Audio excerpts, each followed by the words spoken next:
Roho za kukataliwa na jinsi ya kuzishughulikia roho za kukataliwa.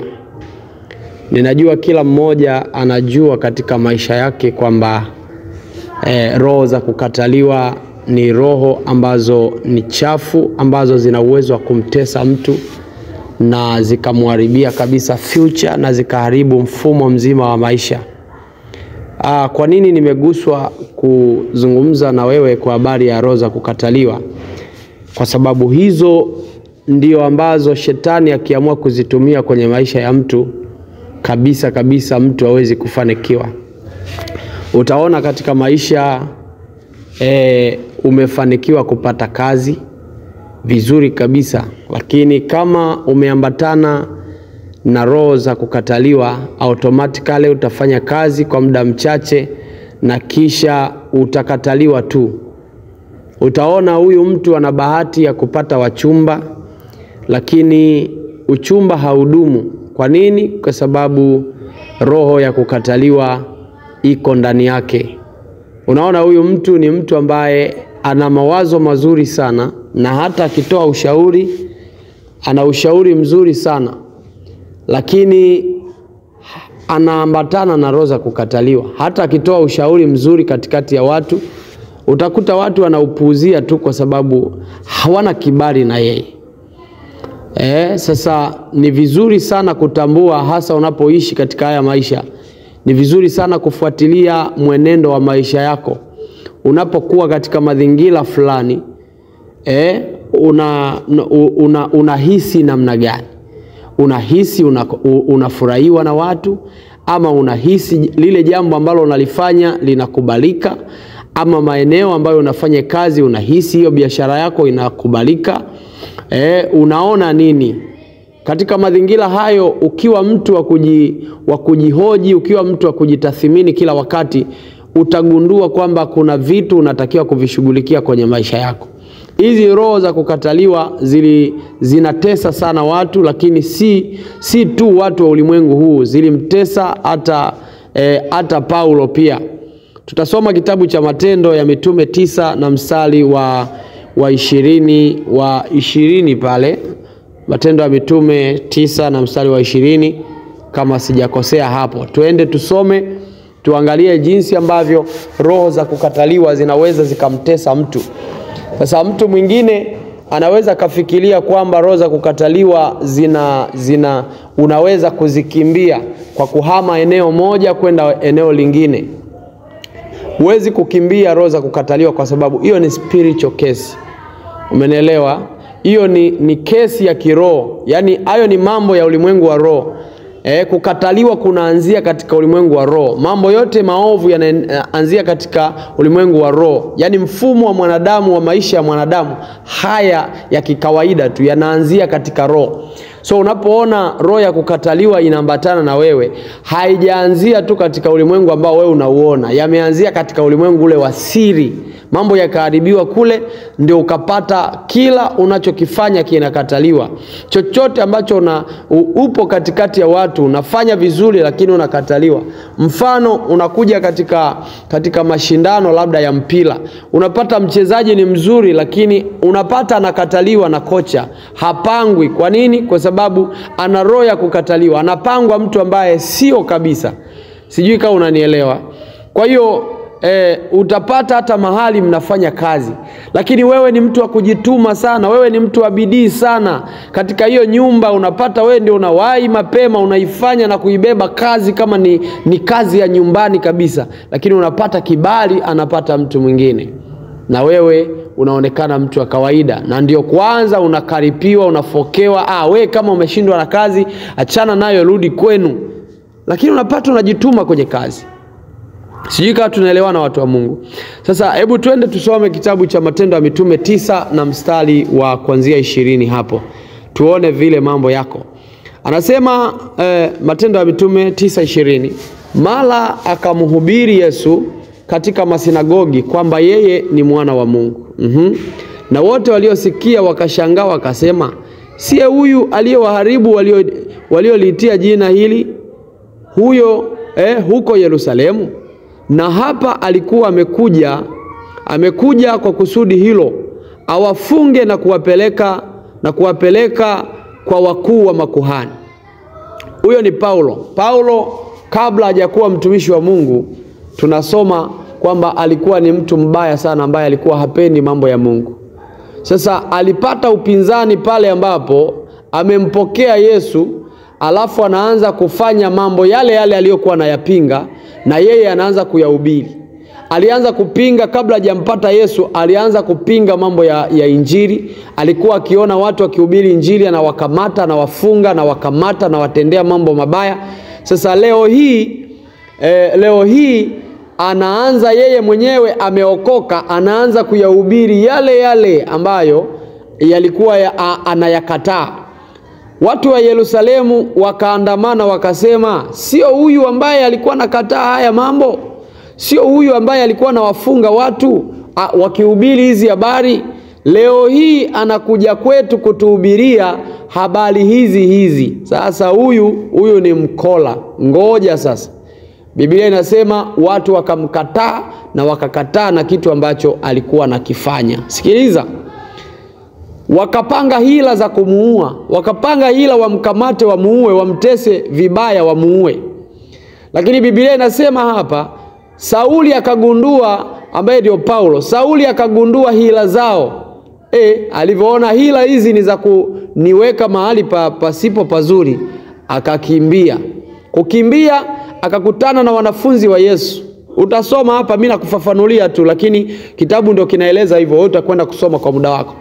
Akakimbia, wanafunzi wa Yesu wakamsaidia kutoroka na wakamsaidia kumuhifadhi mahali ambapo wale watu hawatamtendea mabaya. Biblia inasema kwamba wakamchukua, wakamshusha ukutani. Kwa maana gani? Wakamtorosha ili apate nafasi ya kujihifadhi mahali ili asitendewe mabaya. Sikiliza, nazungumza habari ya roho za kukataliwa. Paulo anakataliwa, anakimbia. Kwa akili za kibinadamu anakimbia akifikiria kwamba ataishinda roho ya kukataliwa. Wanafunzi wa Yesu wamemchukua wakamuhifadhi. Sikiliza kilichotokea hapo katika mistari ya chini. Wayahudi waliokaa Dameski, mstari wa 22 hapo na Luka. Wewe utakwenda kusoma kuanzia 20 mpaka mwisho.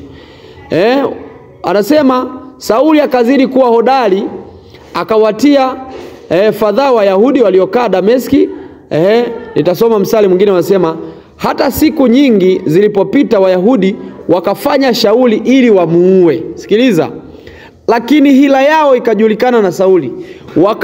Wakamvizia malangoni mchana na usiku wapate kumuua.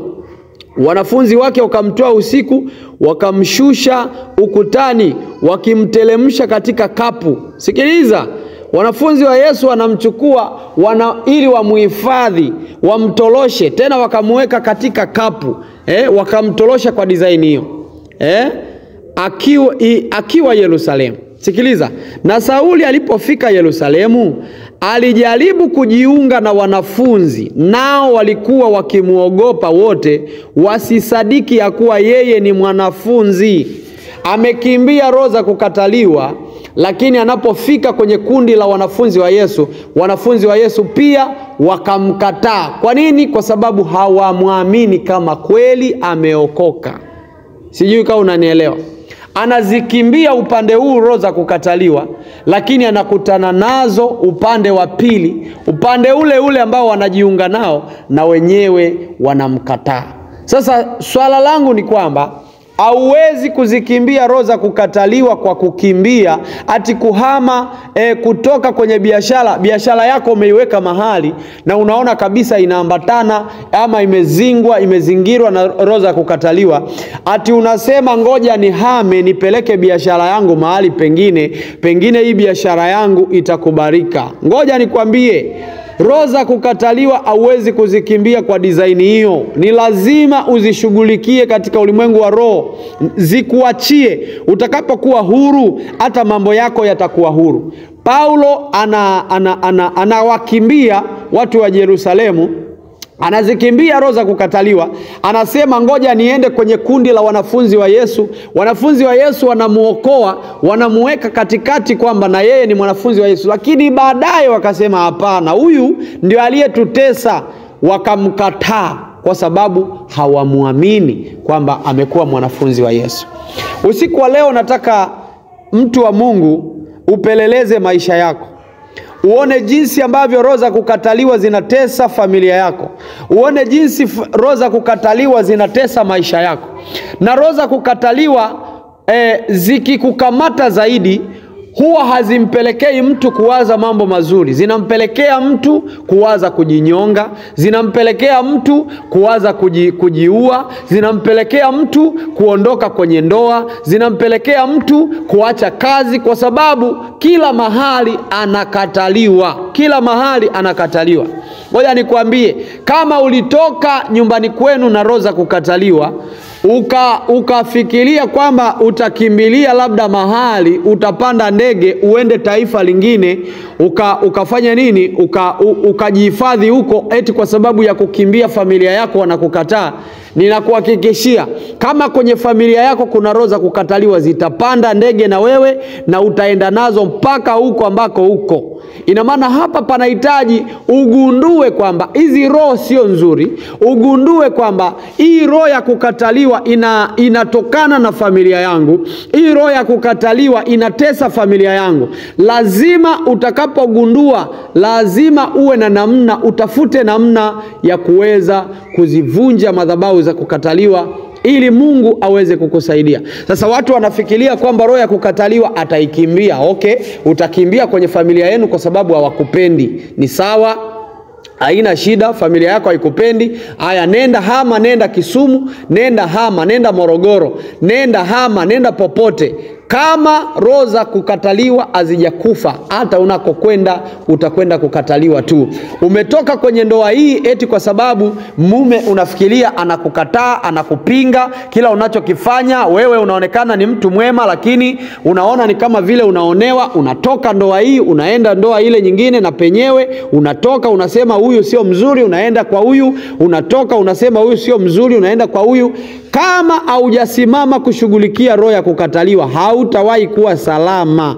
Roho za kukataliwa hazikimbiwi. Roho za kukataliwa zinavunjwa kwa sababu ile ni madhabahu. Mungu anamwambia Gideoni, utavunja madhabahu ya baba yako, utavunja madhabahu ya asili, utavunja madhabahu iliyotesa ndugu zako, utaivunja madhabahu, na itakapovunjika ndipo utakuwa salama. Ngoja nikwambie, njia ya kuvunja madhabahu ni kutafuta mtumishi wa Mungu na kumweleza kile kinachokusumbua. Utakapomweleza, unamwambia mtumishi wa Mungu, ninataka kuvunja madhabahu. Maelekezo ni gani? Atakwambia maelekezo, simamisha sadaka yako ya kuvunja madhabahu. Utakaposimamisha sadaka ya kuvunja madhabahu, ndipo vifungo vitaondoka. Watu wa Mungu, ngoja niwaambie kwamba kifungo cha kukataliwa ni kifungo ambacho ni kifungo kikubwa kuliko kifungo chochote katika maisha yako, kwa sababu maisha yako yanategemea kibali. Utakapopata kibali, Biblia inasema Mungu atakupa kibali, nawe utakubalika kwa Mungu na kwa wanadamu. Biblia inasema Yesu akakubalika kwa Mungu na kwa wanadamu. Hicho ni kibali, ni roho automatically ya favor. Maisha yako yamebebwa na kibali, maisha yako yamebebwa na kukubalika. Kwa hiyo hii madhabahu kama haitavunjika, mtumishi wa Mungu, nisikufariji, hautawahi kufanikiwa wala hautawahi kuona maisha yako yakiwa na amani, kwa sababu chochote utakachokifanya hakitakubalika. Chochote utakacho plani kukifanya kitakufa tu, kwa sababu roho ya upinzani itasimama na kupinga kila unachokifanya. Utafungua biashara, itapingwa. Utafanya hiki, kitapingwa. Utafanya hiki, kitapingwa. Utafanya kile, kitapingwa, kwa sababu ni roho ya kukataliwa.